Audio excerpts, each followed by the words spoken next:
He chose the worst little house he could find. It was not a dramatic choice.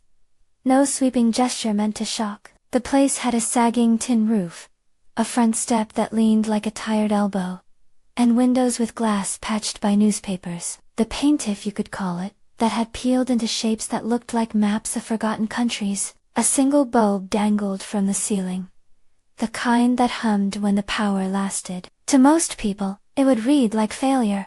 To him, it would be the clearest test. Dazibbo stood in the doorway and studied the lock as if the way it turned might say something true about the person who would share his life. He had rehearsed this moment in 100 different ways.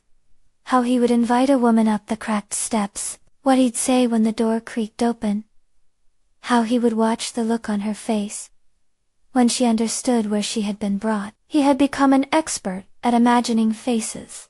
What he had not imagined, not in all his rehearsals, was how silence could feel like wind in a ruined room. The hush that settled over the place when Thomas stepped past him left him more exposed than any confession could. She stood for a long time in the doorway, small and steady, her eyes moving over the room with the attention of someone reading a map by touch. She did not laugh. She did not even say, "Oh."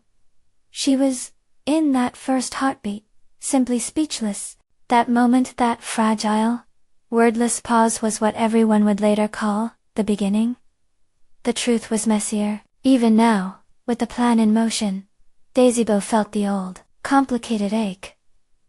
A son of the city's most powerful family, wearing a cheap shirt, hands roughened by work he had not expected to do. He had arrived in Asaba, with an identity stitched together by intent. A clerk, a man who could not afford proper shoes. A life that would measure every gesture the way hunger measured appetite. He had left Baguma, because he believed that love, if it was real, should look the same in a room like this, as it did in a dining hall, gilded in his family's name. He had done cruel things before, or at least what a privileged boy might call cruelty. Parties, gifts, a reputation that bent toward vanity. He had feared being loved for the wrong reasons for so long that he had convinced himself the only way to be sure was to create a world where wealth could not sway a heart. So he had put together this false life, found a condemned house, taken the low clerk job at the Asaba branch, and waited. Tama had not been scheduled on any list he kept. She was not a manufactured test subject. She was a woman he had seen on a humid afternoon standing in line at the branch, atlas-sized books tucked under one arm, dust on the hem of her skirt. She had laughed at a small joke a child cracked, and when the child's mother looked flustered, Tama had offered a calm word that made the mother straighten as if someone had smoothed the crease of worry from her brow. There was a dignity in the way she moved through ordinary trouble. That dignity had pulled Dazibbo in. He began to find reasons to stand in the same doorway, where she came to pay the water bill, or to open a new account. He helped older customers fill out forms. He mended a calculator with tape once, because the branch's spare parts were as sparse as the shelves of the house he rented. Their conversations at first were small, about the weather, about the clerk's coffee, about the traffic between Asaba and Baguma. But intimacy does not always arrive on grand wings. Sometimes it comes in the way someone remembers the precise change in your voice when you mention a brother who left town years ago. Tama noticed those details. She asked about his family once, casually, and when he gave her a quiet, evasive answer, she did not press. Her curiosity was kind, rather than hungry.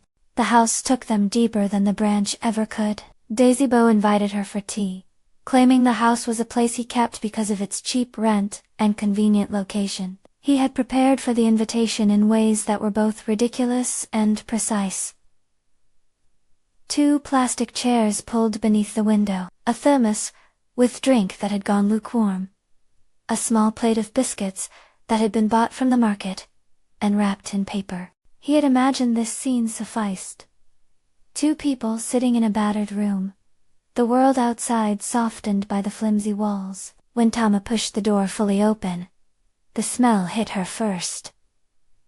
The slow, stubborn odor of a place that had seen too many rainy seasons. She stepped in, and then stopped, one hand resting on the frame, as if to steady herself against the unexpected intimacy of a stranger's life. Her eyes moved across the room, taking in the cracked tiles, the solitary bulb, the shelf with a single book. She touched a windowsill, as if to make sure the wood was real. For a beat, she said nothing. Dazibbo watched her face, waiting for the carefully rehearsed reaction. He wanted a dismissal, a polite decline, maybe a flash of disdain. Instead, her expression softened. She crossed the room on small, quiet steps, and sat down without a word. She accepted the cup he handed her with both hands, as if he had given her something rare. The drink was barely warm. She blew on it with the kind of care you give a child or a fragile thing, and then took a slow sip.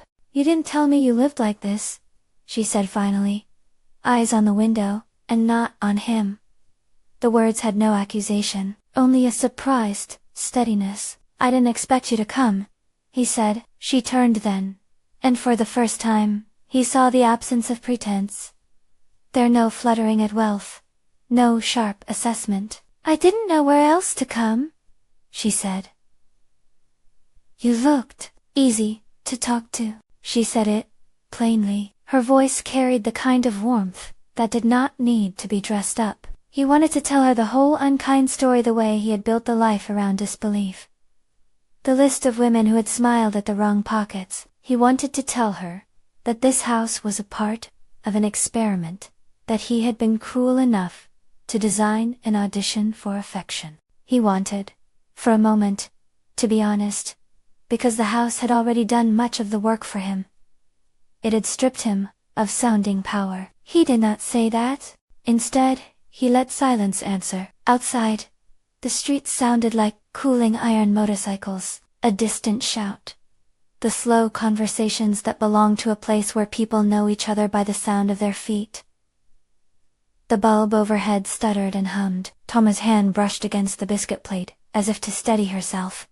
And then she laughed. A little, because the plate wobbled. "You make it feel like home," she told him. "Even if the bulb wants to go out." Her words were ordinary, but they landed with weight. He could have left then. He could have taken her hand, pointed to the ring he did not wear, and claimed some future in a glossy room. Instead, he sat with the knowledge that whatever he did next would not be harmless theater. He had built this test to save himself from heartbreak, but he had not built it to endure the thing it produced. Genuine warmth. The quiet between them became an honest conversation. He shared stories of petty office humiliations, of how a clerk with a quick pen had helped an old man smooth a form. Tama talked about the school she taught at 3 blocks away, about the students who arrived hungry and sticky, about an old principal who kept an entire stack of children's drawings in a battered box. She never asked whether he had money. She never asked what his surname meant in the city's rolling ledger of power. When she spoke of family, her tone was clipped by pain. Her father had died years ago. Her mother worked twice as hard to keep the house standing as the roof over their heads. "I don't mind where a person lives," she said at one point. "I mind who they are. When they're tired." It was an image he could not shake. He kept thinking of how his own tiredness had once been soothed by money and by people who knew what to do with it. He had thought that to test love was the only honest path. Now a woman sat before him and made the foolishness of that plan plain. Yet there was also a frightening consideration.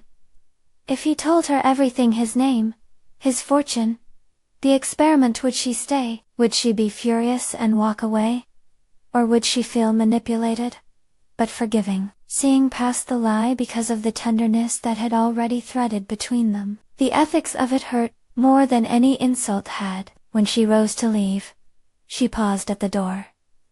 "I should go," she said. Her hand on the frame trembled a little. "Stay," he blurted, before he could dress it up with anything clever. She looked at him then, and for the first time a shadow of caution moved across her face. "I can't stay because you asked me to," she said, softer now. "I can stay because I want to." He had not expected the distinction, but he recognized its value. She smiled a small tilt, like someone holding a secret and deciding to share it. They walked back to the branch the next morning together. On the way, they passed a row of painted shops, a baker who assessed them with a nod, a street vendor balancing a tray he said was sweeter than sundae. The city wore itself like a story told twice, once in the present, and once in memory. Dazibbo felt the weight of the story he kept. It sat like a stone in his pocket. At the branch, trouble waited in the form of Mr. Omari. Mr. Omari was a man who had learned to live large, in the narrow corridors of power. If a joke had a razor edge, he kept it close to his mouth. He had a way of speaking to people that left an imprint of smallness. He had risen in the branch like moss. He had been around longer than most things that deserved longevity, and had learned to shape the rules to his temperament. Mr. Rory, a quiet colleague who preferred seeing things done properly, kept to his file drawers and watched. The first insults were stabs, meant to be private, but Mr. Omari's voice carried. He began to find ways to humiliate Dazibbo, demanding the clerk redo a ledger in front of customers, sighing loudly, making a joke about incompetence that landed like a stone in the hush after prayer. Each time he spoke, Dazibbo felt the old habit of bowing toward shame, because in every room he'd ever walked into, men had been taught to hold their heads down before power. Tama watched him from a distance at first, assembling her bills with the patience of someone who had learned to keep calm in long queues. She had watched the way Dazibbo tried not to look like he was burned by the remarks, and felt the slow burn under his skin. When Mr. Omari called him a disgrace, a line that should not have been spoken in an office that served people with loyalty more than charm, Tama felt something tighten inside her. The thing about courage is that, often it surprises us. It does not always announce itself in drumrolls. For Tama, it was the way the muscles in her jaw settled, a tightening that spoke of choices made and the pause between breath and action. "That's enough," she said into the hum of the office, her voice small but clear. For a second the room all ledgers, pens, and the faint scent of disinfectant held its breath. Mr. Omari turned, brows lifting, as if he had not expected the interruption to land like a thrown stone. "You've got some nerve," he said, trying to reassert the quiet dominance he had made his profession. "Who are you, too?" "I'm a human being," Tama cut in. "And so is he. If you have a complaint, use the right words. Don't bruise him for other people's mistakes." There was a hush deeper than the morning had been. Some customers, who had been idly counting change, looked up. Mr. Rory adjusted his glasses and said nothing, which was his way of measuring how the wind would blow. Mr. Omari's face reddened with something that tried to be mockery but sounded thin. He wanted to respond with a cutting joke. Instead, he chose a different humiliation. He slammed the ledger closed in Dazibbo's face, the sound like a whip. "You'll learn," Mr. Omari said. The ledger hit the desk inches from where Dazibbo's hand had been. Dazibbo flinched. Not from the ledger, but from the theater of it. His pride prickled. He wanted to answer, to say something that would protect himself, and end the spectacle. But the words lodged behind his teeth. He thought of retreating into the practiced quiet he had brought to Asaba. He thought of his father, Mr. Jabba, and the old rules of decorum that sat like a second skin. Tama did not let him retreat. She stepped forward and put a hand on the ledger, steadying it, the gesture both small and defiant. "Apologize," she said to Mr. Omari. "You don't get to treat people like they're invisible." Mr. Omari stared at her as if she had thrown a stone through his carefully arranged window of control. "And who are you to give orders here?" he barked. The office had become a stage. Those who came to cash checks watched the faces of their clerks, as if the staff had become a morality play. "I'm a customer," Tama replied, "and I'm leaving if this is how you behave." Her tone was not empty. It held consequence. What she did next surprised everyone. She turned to Dazibbo, and took his hand, briefly, with a kind of plain warmth that made his chest ache. The touch was not dramatic. It was practical, a stitch in a seam. "You should know," she told him under her breath. "You do not have to take this." Mr. Omari scoffed, and called for a manager. He wanted the curtain drawn on this small rebellion. He wanted action that would return his dominance, but someone in the back of the office, a woman balancing a stack of receipts, murmured agreement. A small chorus is not much, but it is enough to change the shape of things. That afternoon, after the customers had drifted away, and the branch had closed its windows against the setting sun, Mr. Omari found himself cornered by the quiet aftermath of his own behavior. Papers rustled. Mr. Rory, who rarely raised his voice, said simply, "That's not how we treat people here." Not anymore. Mr. Omari's anger did not resolve the way he liked. It curved inward, forming a sort of bitter seed. He had been humiliated by a woman who had no position in the hierarchy he cherished, and he had been opposed by a colleague who had the patience to speak truth. When he walked out that day, the look on his face promised nothing good. He would remember the woman who had unsettled him. He would remember the clerk who had accepted the humiliation with a dignity that made the other men uneasy. Dazibbo went home that night, thinking, not about victory, but about how fragile the whole arrangement was. He had not wanted to be saved by one small act of defense. He had wanted to be loved for who he was, without surprises, but the defense had been a mirror. It revealed both character and circumstance. It also exposed how much his concealment had allowed him to remain distant from consequence. He tried to sleep, but the house felt different now. The bulb flickered, and the wind threaded itself through the tin roof with an added urgency. He thought of Buguma, of the glass towers, and the dinners where people wore their kindness like glitter. He thought of his father, who had taught him about patience and empire, and the ways of power, who had always said the world was a patient judge. Mr. Joba did not interfere often. When he did, it was because he believed he could shape an outcome by sheer presence. Dazibbo lay awake and considered telling Tama the truth, how he had come to her under false colors, how the house was part of an experiment meant to separate the mercenary from the sincere. He imagined the looks he might receive. Betrayal, disbelief, perhaps even forgiveness. Each image was a negotiation between hope and consequence. He had to be sure before he spoke, because once trust was fractured, it could not be pieced back the same way. The next morning, urgency arrived in the form of a call from his father. "Dazibbo?" Mr. Jaba's voice said, low and careful, but there was a measure of intent behind it that had no room for games. "I'm coming to Asaba." Dazibbo's stomach constricted.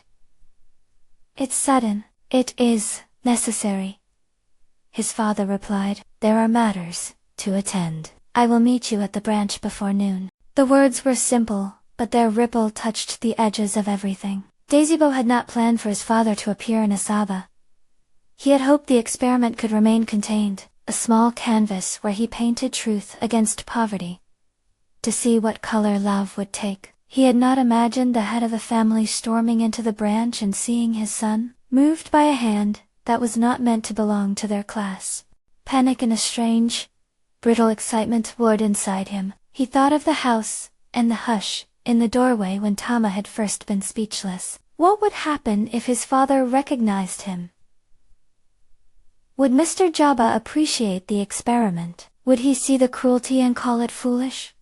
Or would he admire the clarity of the test and take pleasure in the drama? Dazibbo did not know. He felt the weight of consequence like a physical thing. He had built a small, combustible question, and now a man who could blow on any ember with a single breath was arriving. He considered coming clean to Tama before his father arrived. The thought felt right and urgent. He imagined sitting across from her in the battered room, watching the light turn orange through the window, and speaking with a sort of honesty he had rarely practiced. He imagined the peace that might follow, or the ruin. Both outcomes were terrors and truths. As he walked out to the street to clear his head, he saw Mr. Omari across the road, speaking to someone on his phone. The man's profile was hard with something that looked like plotting. Mr. Omari's mouth made a shape that suggested he had not forgiven the morning interruption. Dazibbo felt a cold clarity. There were forces that would make his private experiment public, forces that lived on the edge of being slighted and discovered. If his father came, and if Mr. Omari was the kind of man who would seize the moment, then the curtains might be pulled back on the whole play. All of these thoughts cramped his chest, but he only had a minute to reorganize them. He told himself he would speak to Tama. He would tell her the truth, and accept whatever came. He would not let his father decide the story for him. He had rehearsed honesty in the quiet of the night. Now, he would need to practice it in the daylight. He went to the branch with the intention of confessing. The office smelled of paper and coffee. Someone hummed a radio. He found Tama at the counter, smiling as she handed a receipt to a customer, laughter in her eyes. For a moment the intention to confess steadied him. She followed him with a look when he stepped into the back room. He started to speak, then stopped. "Tell me," she said quietly. "Tell me now." He opened his mouth, closed it, and then let the words tumble out like coins. The fear of being loved for money, the constructed life in Asaba, the small cruelties of design. He expected anger. He expected her to leave. He expected the house to be a final image of failure. Instead, when he had finished, Tama's face passed through several expressions: a rising heat of hurt, a quiet gathering of resolve. She didn't reach for the nearest exit. She sat down, and in that pause, he saw the full measure of the test he had put before her. She might forgive, she might not, but she would choose with the clarity of a heart that had felt wrong. "You should have told me," she said at last. Her voice was steady, but the edges of it showed. "I know," he said. "I was scared. Scared of being used," she offered, finishing the thought for him. "Scared of being seen only for a number." "Yes." She held his gaze a long time. The hurt was there, and the muscle of disappointment. "You made this about your fear, and not about me," she said slowly. "That's not fair." He had no answer that could erase the unfairness. He had prepared for the test because he had wanted proof, but he had not prepared for the harm that the instrument of proof would cause. "I won't pretend it didn't hurt," Tama said, "but I also can't pretend that nothing of value happened here." She spoke of the biscuits, and the bulb, of the way he'd listened when she spoke about the children at her school. She did not absolve him. She set a condition. Neither of them would pretend. The lie had not happened. That was the clearest thing he had heard in weeks. He promised then the simplest kind of thing. He would stop the deception. He would stop hiding. He would ask his father to leave this alone. The promise felt fragile, but he meant it. She wanted him to be the kind of man who bore consequences, not the sort who arranged tests. This was the quiet beginning of a hard truth. He could not change the past by wanting to. He could only try to make amends in ways that would not be performative. Tama accepted that she would need time. She accepted that she might not forgive. She accepted also that the person sitting before her had, in moments of honesty, shown something she had not expected to see. They did not resolve everything in that back room. The air between them carried both possibility and a bruise. He left feeling both lighter and more exposed than he had ever felt. Like something had been opened and could not be stitched back the same way. It was a necessary wound. But the next day, when he arrived at the branch, the theater of consequence had already widened, beyond what either of them had imagined. Mr. Omari had not forgiven being challenged. He had gone to find allies, to paint himself as the aggrieved steward of order. He had made a plan that would make Dazibbo look incompetent in front of the whole city branch, and somewhere behind the movements of petty cruelty, someone had decided that they would not simply let dignity stand without a fight. As noon approached, a car rolled onto the street. It was not the kind of vehicle typically seen in Asaba. Polished black paint, the slow, confident way it announced itself. Dazibbo felt the old, familiar jaw clench of a man about to be measured by the world he had tried to escape. His phone buzzed in his pocket. The name on the screen was the one that always seemed to make the ground tilt. "Mr. Jabba," he answered with a hand that trembled only a little. "I'm at the branch," he said. "Good?" his father replied. Leave it to me. Dazibbo swallowed. He had asked for honesty. He had promised to stop the tests. He had not asked for an audience. He had not asked for anyone at a higher level to arrive and rend his confession into public spectacle. He had not asked for the reckoning that might be less kind and more theatrical. The car's arrival meant Mr. Jabba had plans that would force the truth into a public light he had not been prepared to stand in. He stepped outside, the midday heat, heavy, and watched the polished car draw up. Mr. Omari, on the opposite side of the road, watched it too. The slow tilt of his mouth suggested he had a new audience for his grievances. Dazibbo realized that he had sought a clean honesty, and instead had invited chaos. The test had become a series of exposures, emotional, social, and now, potentially, familial. He had to choose. Run from the consequence, or meet it head-on. He had promised honesty to Tama. His father had promised interference. The space between those two promises felt like the hinge on which everything might swing. He took a breath and walked toward the car, knowing that when the door opened he would have to decide what version of himself he would offer. The son of a chairman, the poor clerk, or a man ready to own his mistakes. The door opened slowly, and a familiar figure stepped out. Mr. Jabba, as composed as ever, eyes sharp with the calculation of a man who had built an empire on reading rooms like this one. As Dazibbo moved toward him, Mr. Omari's hand tightened into a fist at his side. The clerk's canvas, his experiment, the small house, and the soft honesty inside it, all of it, trembled on an axis that had nothing to do with taste or wealth, and everything to do with trust. The car door closed with a softness that made the hum of the street feel like background noise. Mr. Jabba's expression was as composed as the suits he wore, but his eyes took in the office in a way a judge takes in a courtroom, slowly, measuring evidence and witnesses. Mr. Omari straightened, sensing the audience had multiplied. For a heartbeat the office held itself taut, like a breath before someone decides to speak. Mr. Jabba walked the few steps into the branch without hurry. He did not cross to Dazibbo at once. He took in the ledger, the way customers had paused their errands to watch, the faint tremor in the radio's music. Then his voice, which had the low authority people had learned to obey over years of appointments and meetings, filled the space. "What's going on here?" he asked. It was a simple question, but in the sudden quiet, it landed with force.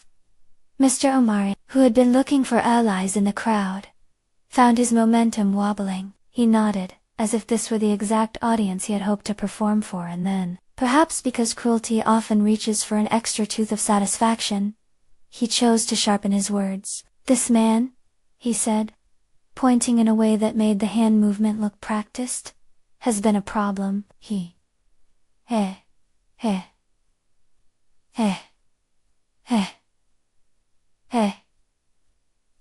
He stopped, because Mr. Jabba's gaze had turned more sharply toward him than toward Dazibbo. There was something in that look. The way a father will recognize both an error and an opportunity in one sweep. For a fleeting second, everyone thought the chairman had come to rebuke his son for playing at poverty. Then Mr. Omari, wanting to clutch onto the small victory he emitted, loud enough for the room to hear. "He says he's just a clerk, but this is the chairman's son, playing games on the poor's time." The words were meant to wound Dazibbo, by implying pretension, but they did something else entirely.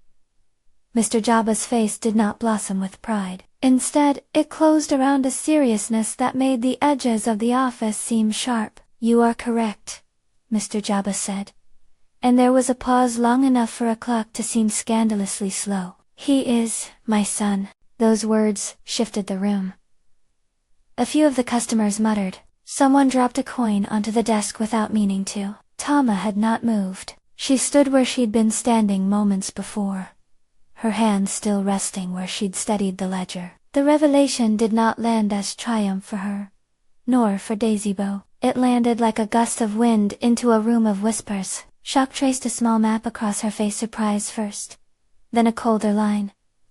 Betrayal. Why didn't you tell me? She said. And the sound of it was small, private. Although the room heard it, Dazibbo's chest felt pressed. He had not expected the manner of this exposure, the theatricality of his father arriving, and the gracelessness of Omari's thrust. He had imagined a confession, perhaps a coffee-stained table, and a quiet, honest look from Tama. He had not imagined a ledger slapped like a trumpet, and a father announcing bloodlines, as if they were evidence. I wanted to be sure. He started, and his voice was suddenly thin in the wide air. You wanted to be sure by putting me in someone's life like a test? Tama replied. Her voice held the hood in a clear, precise way, less fireworks than fractures. You used the things I care about to answer a question about yourself. He had no good answer. It was true. He had tried to manufacture honesty by taking away choice. The clarity of her condemnation landed like a taut cord, and he felt it recoil inside him. He began, and then stopped, because the kind of apology she deserved. At his side, Mr. Rohrer shifted, uncomfortable in the sudden publicness of private failing. Customers shuffled and looked anywhere but at the man who had pretended to be poor. Mr. Omar, sensing reality might bend toward his advantage, tried to press his point like a wedge. Sir, with all due respect, we can't have people, he said, attempting to make the conversation about procedure, about dignity of work, and in the same breath trying to drink from the river of scandal he had set alight. Mr. Jabba cut him off. Not now, he said. He turned to Dazibbo with a different weight. We will speak elsewhere. There was a firmness to his tone that made it clear the spectacle was not to be prolonged. He was taking control of a thing he had created by showing up. Dazibbo's mind moved in a tangle of gratitude and fear. Grateful the drama would move from the branch into the privacy, where consequences were safer. Fearful that privacy would mean decisions made without consulting Tama. Tama, watching the exchange, had all the signs of someone shutting a window. She stepped back from the counter, as if the distance might keep her heart from cracking open further. When the room cleared, she left without looking to either man, the ring of her footfall on the concrete. A small, Dazibbo punctuation. She walked out into the sun, and the busy life of Asaba seemed to continue as if nothing had happened. But for those who watched, someone had been altered. After the day had collapsed into evening, and after Mr. Jabba had quietly taken his son aside to a hotel room nearby, rather than make a public demonstration of punishment or praise, the silence that followed felt like its own verdict. Dazibbo sat on a low chair and let the truth of the day settle. His father's presence was not a bomb, it was a mirror. Mr. Jabba had the patience of someone who had weathered empires and believed in the grammar of consequence. You asked me to come? Mr. Jabba said, without anger. He had the habit of stating obvious things, as if they held instruction. You told me to manage things you could not manage yourself. Dazibbo lowered his head. I wanted to know if a person could see me without my name, he said. I wanted to know if someone would love who I was, when there were no titles to smooth the edges. You used another person as an answer, Mr. Jabba replied. In my experience, answers taken from people without their consent tend to be false, or at least, costly. Dazibbo's throat tightened. He had thought of cost in terms of what he had risked. He had not thought of the ledger of harm he had incurred, of trust withdrawn, of choices overridden, of dignity used like a prop. What do you want me to do? He asked, and there was a rawness to the question that made the words more like a surrender than a plea. Mr. Jabba did not mince his response. Start by owning it, he said. You must accept the fallout, not try to extinguish it with your money. You will apologize to her, in private, not with a show. You will not make her forgiveness your prize. It was the kind of manly counsel Dazibbo had always been given. Blunt, practical, but there was also a softness he had not expected.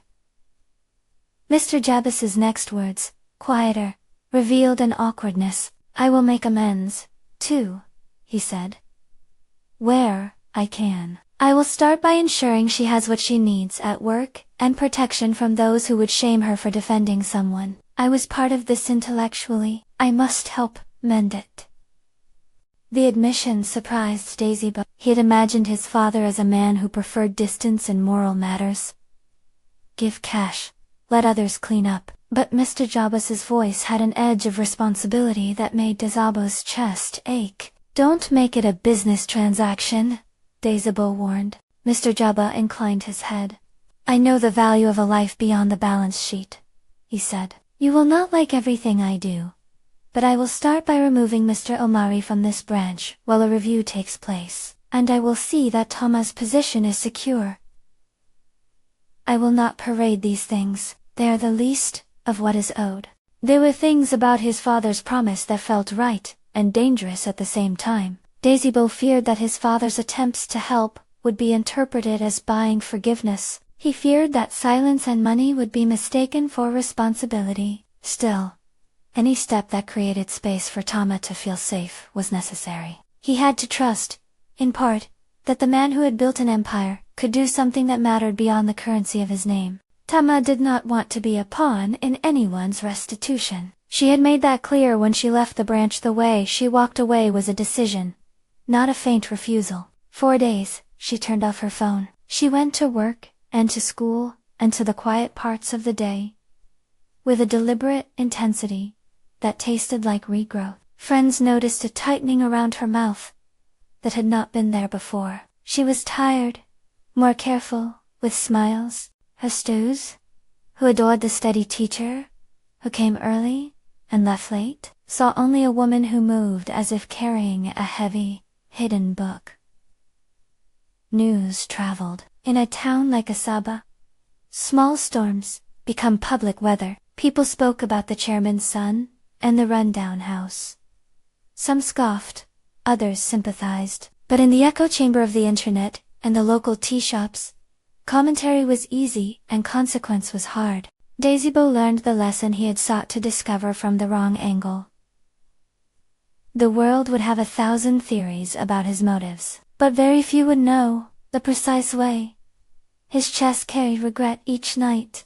Mr. Java kept his word in ways that were both public and private. He arranged a meeting the week after the incident with the branch manager, with HR, and quietly, with Mr. Rory. There was an internal review of Mr. Omari's conduct. Mr. Omar, who was adept at slithering through small power plays, found that the currents of higher authority could be colder than any office sneer. He was transferred to a different branch pending review, a move that let him save face, while reminding him that behavior had consequences. He would later receive a formal reprimand that curbed his appetite for public humiliation. But the most significant thing Mr. Jabba did was not a personnel decision. It was personal. He sent a letter to Tama offering something more than a job fix or formal apology for the part his son's experiment had played. He did not send flowers. He did not write an elegant check. He arranged support, funding for school supplies that Tama had been quietly buying for her students, a small grant for the principal's room to repair broken benches, and an anonymous donation to the community clinic, where Tama's mother sometimes patched up neighbors. These were not extravagant gestures. They were practical. They were his attempt to repair harm without turning remorse into a spectacle. At the same time, Dazibbo did the work he had promised to do without show. He stayed away from announcing large gestures on social media. He made small, private acts, visiting the school in the early morning, carrying a stack of textbooks to the principal's door, and leaving them without fanfare. He hired someone to help refurbish part of the rundown house he had rented, not to transform it into a palace, but to make the roof stop leaking, to sand the windows so the glass wouldn't tremble in storms, to repaint the door, a gesture of repair that mirrored his desire to become someone whose hands were not only used to wield wealth, but to mend. He did these things because he had told himself true change would come through labor, not spectacle. He did not expect them to buy him warmth. He expected them to show what remorse looks like when it is honest. Even so, the ache of not being in Tuma's life, of waking to a silence where laughter had begun, pulled at him. Weeks passed. Dazibbo wrote a letter to Tama one night and left it at her classroom. It was short, unadorned, and full of truths. He told her he was sorry. He told her he understood why she had left. He told her that he would accept whatever decisions she made, including the decision to never trust him again. He did not ask for forgiveness in that letter. He wanted only to express the ability to see the harm he'd caused. Tama read the letter twice. The first time she felt the old prickle of hurt. The second time she felt something like the coolness that follows fever. She did not answer immediately. She had learned to take a week's reflection before a big choice she believed time allowed truth to settle. In the meantime, life continued. Children needed lessons, bills needed paying, laundry needed washing. She noticed, despite herself, that the neighborhood's little improvements rippled into places she cared about. New paint on a classroom door kept moisture from eating wood. Where children's elbows leaned, she felt the subtle shift in the world around her, and while she appreciated the practical help, she was not ready to be moved by it alone. Dazibbo's attempts to speak to her directly were rebuffed at first. He left voicemails that folded into the silence. He tried, more than once, to approach her at the school gate, but Tama, who had learned to hold boundaries strong against the current of male attention, declined. "Not here," she said once, her tone even but resolute. "This is not where I choose to talk about this." The refusal stung, but he accepted it. He began to show up in ways that did not demand gratitude. He volunteered at a community cleanup, not to be seen, but because the work needed doing. He donated to a small library fund in town anonymously. He sat through hours of parent-teacher meetings, listening more than speaking, learning about the community he had briefly used as a stage. In doing these things, he began to understand the texture of lives lived without privilege as a cushion. How small acts of help could often matter more than grand gestures. Months after the incident, Mr. Joba arranged a discreet meeting between himself and Tama.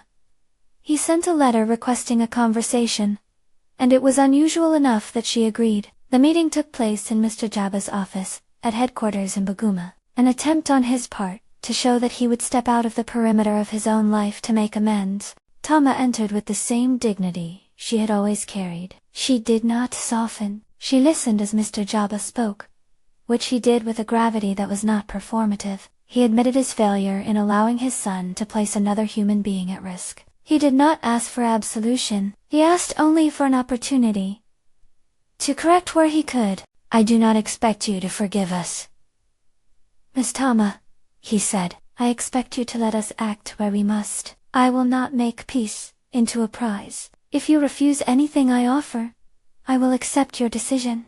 Tama's answer was measured. She spoke of dignity and choice, and the right to be treated as an end, not a means. She accepted some of Mr. Joba's practical offers. Security at work, a stipend for classroom materials, but refused to accept any public ceremony of amends. It mattered that the actions were sincere, and that they were not used to erase the wrong. Dazibbo watched from a distance. The meeting did not end in forgiveness, but it ended in something stronger. Boundaries that both men recognized and would honor. It was not the theatrical closure he had fantasized about. It was quieter. But in its quiet lay a realness he had been searching for. Time did its work. It does not always fix things neatly, but it allows growth when people do the harder thing. Keep tending the relationship after the passion of guilt cools. Dazibbo continued to learn. He enrolled in a course on community development, not to wear credentials like medals, but to understand the systems that shaped lives different from his own. He found that learning humility is often humiliating in small, useful ways. Showing up late to meetings because he had misread a local custom, fumbling with a tool he had never used before, asking questions that revealed how little he had known. Then, one late afternoon, Tama agreed to meet him at the refurbished house, not for the romantic reasons one might expect, but because she wanted to see the place where the test had happened, the place she had been brought in to witnessed. Weather repair had been more than a slogan. When she stepped through the doorway, it was not gilded. The paint was simple, The bulb new and steady. A few chairs set to face one another like chairs that expected conversation. A little shelf held new textbooks. The floor had been repaired enough so that it did not trap water and rain. The air smelled faintly of wood varnish and lemon soap. It looked like a place someone had cared for, without spectacle. "It's better," she said simply. "It never needed to be anything grand," Dazibbo answered. "It needed to stop being a stage and become a home for something useful." She looked at him, and in her gaze there was a measure. "Did you do this because you thought you'd win me back?" she asked. He let out a breath that sounded like an apology. "I did not want to buy forgiveness. I wanted to stop making other people's lives an exam for my conscience." "That's a start," she said. They talked for a long time about the children at the school, about the practicalities of the town, about how small changes could ripple into dignity. There was no dramatic bending toward passion. Instead, there was a slow accruing of trust. He asked questions. She answered. He listened and wrote down things she said so he could act on them. That was the pattern he had to master. Accountability that did not expect immediate reward. He kept at it. He volunteered at the school at her invitation. He learned to read the room in ways he had not before. He did not propose, not yet. Proposal in his previous life had been a flourish way to seal admiration with a jewel. Now he understood the craft of promises. They must be small, repeated, and true. A year slid forward in a way that was not cinematic, but profound. Dazibbo had become someone who held himself to his word. He kept showing up quietly present, not correcting, not preaching. He confronted Mr. Omori's lingering influence by working through structures, rather than expelling him with a paternal puff. The public conversation about the ethics of the test had faded, from tea-shop gossip into the slower work of education about consent and dignity. People, still, had opinions, but people who mattered to the couple watched the change in action. Mr. Rory, who had been a quiet witness in those early days, became an ally in reform at the branch. He helped create policies that protected clerks and customers from humiliation, and that offered staff channels to report abuse. Then, not with Blair, but with a smallness that suited the history of their connection, Dazibbo chose to ask. He did not do it with a ring flashing on velvet by a table in a gilded hall. He did it where it had begun, with 2 plastic chairs and a simple cup of tea in the painted house. The room had been made modest and whole again. Not as a replacement for what had been broken, but as a testament to the work done. He had prepared nothing but words. He wanted the ask to be about the life they could share in truth, and not a concluding trophy for having endured pain. When she entered and sat, he saw in her face the weathered tranquility of someone who had been both brave and careful. He reached into his pocket for a small box he had bought from a modest jeweler. It contained a ring of honest metal, not ostentatious, with a small stone, like a steady eye. "Thelma?" he said. "I have no right to ask this after how I started. I cannot unmake the way I began our story, but I have tried, every day, to make the rest of it right. I have tried to be the kind of man who keeps his word. I will not ask you to forget. I ask you to look at what I've done, and decide if this man, not the title, can be the one you want beside you." Her eyes glistened not from theatrical tears, but from the hard work of deciding. The ring was not a bribe. It was an offering shaped by the patient labor of a man who had learned to repair. She took his hand. "I want a partner," she said. "A man who will stand with me, who will listen and change and not make choices for me. I will not pretend the past is not there, but there is also the possibility that the person you've become is someone I can trust to love me well." "You give me more than I deserve," he said. "And you have to keep proving it," she replied, smiling faintly. Every day. He lifted the ring with trembling certainty and slid it over her finger. It fit like the kind of easy truth that had taken them a year to build. They did not shout. They did not announce it to the world. They sat in a room that had once been the center of a moral wrong, and made it, deliberately and slowly, something honest. The wedding that followed months later was not the spectacle many in Baguma might have expected. It was small, with only those who had earned an invitation through long support and hard truth. Mr. Jabba, who watched his son, married the woman he had helped to protect. Mr. Rory, who had stood by the couple through tedious reforms at the branch. A few teachers and neighbors whose lives had been quietly impacted by the couple's work. Mr. Omari was not there. He had been reassigned, and was under supervision. His absence was not celebrated as triumph, but noted as a consequence of behavior. The ceremony was gentle. Tama wore a simple dress. Dazibbo wore a suit that was not an armor, but a careful choice. The vows they exchanged were the kind that were built to be lived. Promises to listen, to confess mistakes, to make reparations when needed, to be tender and truthful. There was laughter, particularly when a child at the reception announced, quite loudly, that the biscuits were better than he'd expected at weddings. There was also a quiet moment, when Mr. Jabba lifted a glass, and spoke, not with the old swagger of someone who could buy favor, but with the tempered voice of a parent, who had learned the lesson of humility. "I was wrong in more ways than I admitted," he said. "We sought certainty in places that are not ours to control. I am proud my son learned to stand in his own errors and begin the repair. That is true courage." The applause that followed was not stage clapping. It was the sound of people approving the slow work of renewal. After the wedding, life settled into familiar rhythms, but nothing returned to exactly how it had been. Dazibbo and Tama built a home that was mostly ordinary. They renovated a small apartment above a bakery, so that in the mornings the smell of fresh bread reminded them to keep things warm. Dazibbo returned sometimes to Baguma, to sit in meetings that once would have felt like traps. Now they felt like chances to do less harm. Tama continued to teach with the same fierce tenderness and sometimes told new teachers stories about the dignity of being seen as a person first. The rundown house remained, not as a museum for what had gone wrong, but as a community space where children could come after school, and where neighbors could leave notices. It stood as a reminder that even when things had been used for selfish tests, repair was possible when people committed to real work.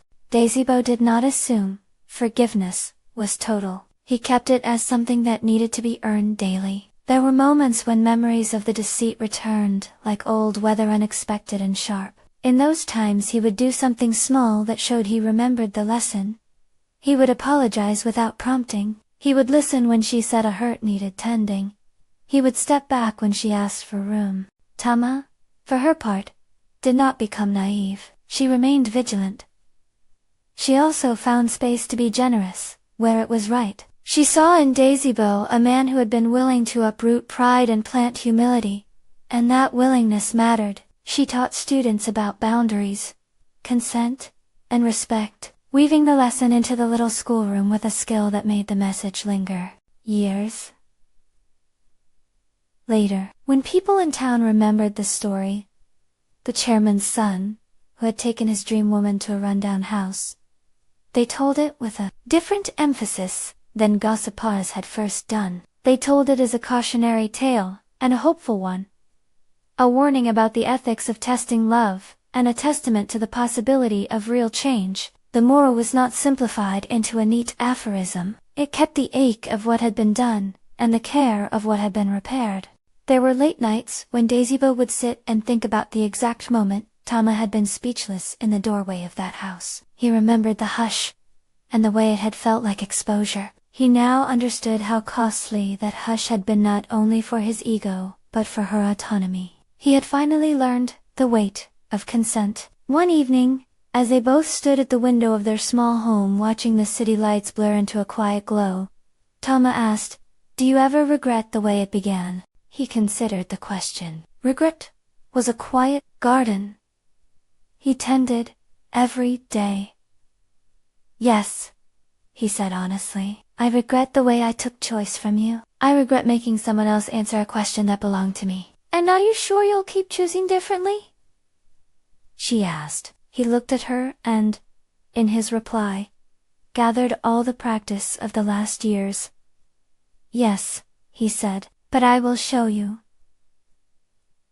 Not just say it. She smiled then. Not because the past had been erased, but because the future felt like an honest thing. That's enough, she said. They turned back toward the room, and the small tasks that marked domestic life. Tidy a shelf, fold a towel, laugh quietly about a child's joke.